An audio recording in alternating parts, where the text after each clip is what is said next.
Good evening, everyone. Was that me? We're going to do this in several parts. I'm going to do a very brief introduction, and then Mark is going to talk and do a brief reading, and then we're going to have a Q&A, and then I think cards are going to come up, and we'll try to make this as inclusive as possible. For our discussion tonight, Mark Bowden is a journalist who, of course, you probably all know is the author also of Block Hawk Down. And you probably also know it was the basis for a 2001 movie directed by Ridley Scott. Mark was a journalist first. From 1979 to 2003, he was at the Philadelphia Inquirer. And for 3 seasons, he covered football. Is that right? That's correct. Over the years, he's written for The New Yorker, for Men's Journal, The Atlantic, Sports Illustrated, Rolling Stone. And I have to mention that Wikipedia notes that he was inspired to embark on a journalistic career by reading Tom Wolfe's book, The Electric Kool-Aid Acid Test. True. I was inspired by the Electric Kool-Aid Acid Test as well, but not to become a journalist. And in addition to Mark, we have one of the characters from his new book, TJ Campana, who, to my mind, is as close as you can get to a digital Sherlock Holmes. He is also the senior manager for investigations at Microsoft's digital crime unit, and he just gave me this great little sticker. Maybe he has some extra ones. And he has many tales to tell. So before Mark talks, I wanted to just talk a little bit about our subject. So the history of the worm, the term, probably most of you are familiar with, but just let me set it out. It originally came from a really wonderful science fiction novel written by John Brunner in 1975, in which he posited something called a tapeworm. And the wonderful thing about that book, in particular with respect to Conficker, is that he sketched out an authoritarian regime that controlled their society through basically an omnipresent network.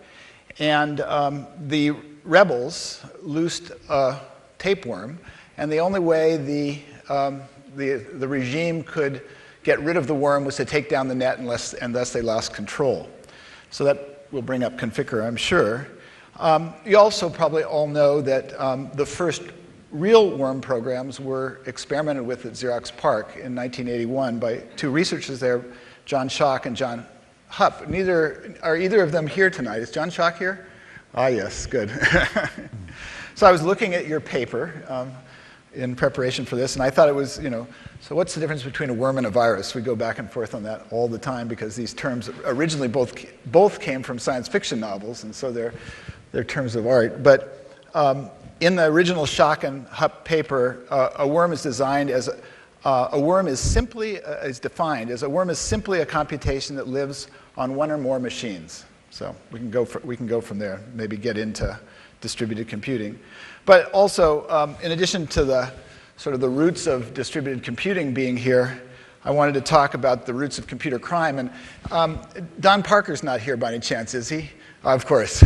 So if we really want to know about the roots of computer crime, I'm sure it's somewhere in the 1950s or 1960s.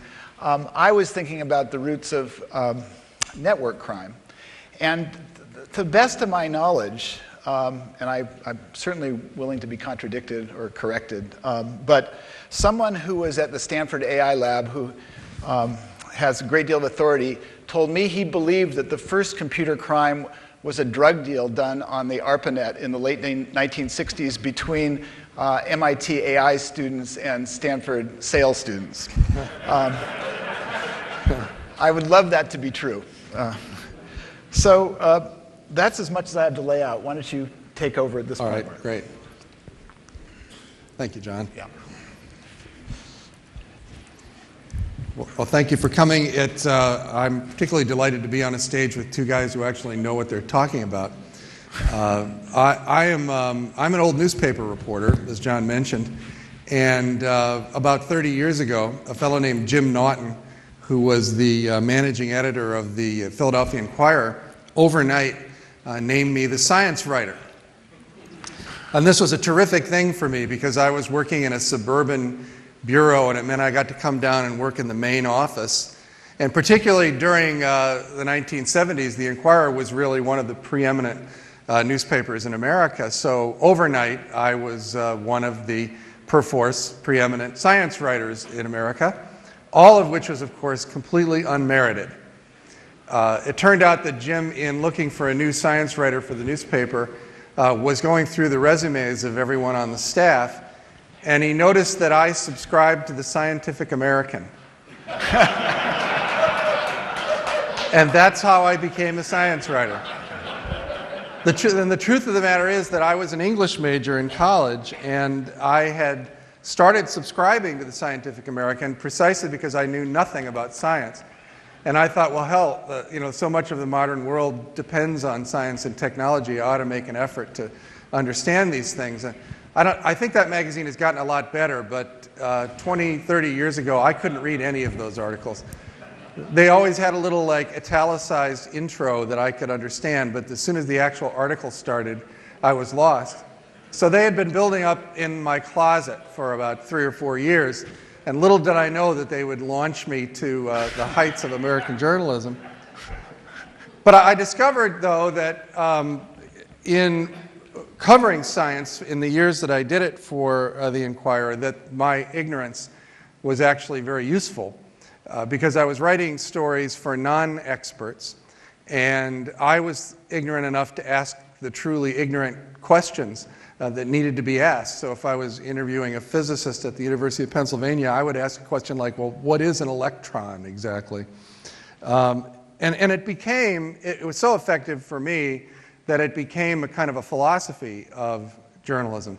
So whether I'm writing about pro football or a battle in Somalia or the Iran hostage crisis or in this case a piece of malware, I begin really at ground zero.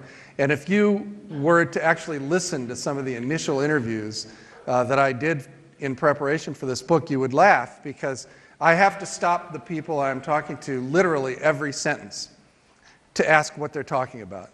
Like questions like, what's a router? What's a server? What's an ISP? I mean, it was all completely foreign to me. What gripped me about the story, though, was that over the months that I record in Worm, there was this fascinating intellectual struggle going on between very high-level computer security experts and some extraordinarily sophisticated authors of malware. The Conficker, as John mentioned, popped up in November of 2008 and rapidly began assembling one of the largest botnets in the world. And what was especially fascinating about this is that the ad hoc group of volunteers who started working together to try to corral Conficker, as they made moves to try and fence this thing in, the creators of the worm would make counter moves. And this went on move, counter move over a period of 4 or 5 months.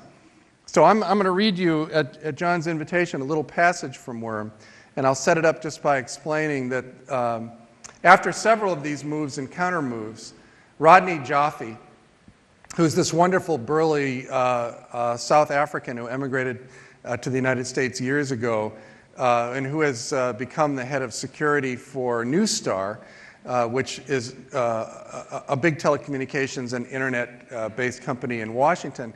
He became the sort of de facto head of the cabal, as they called themselves, the Conficker Working Group. And as the Conficker botnet continued to grow, and as those who were battling it realized that it posed a unique threat to the internet itself, Rodney went to Washington to try and enlist the support of the federal government in fighting the thing.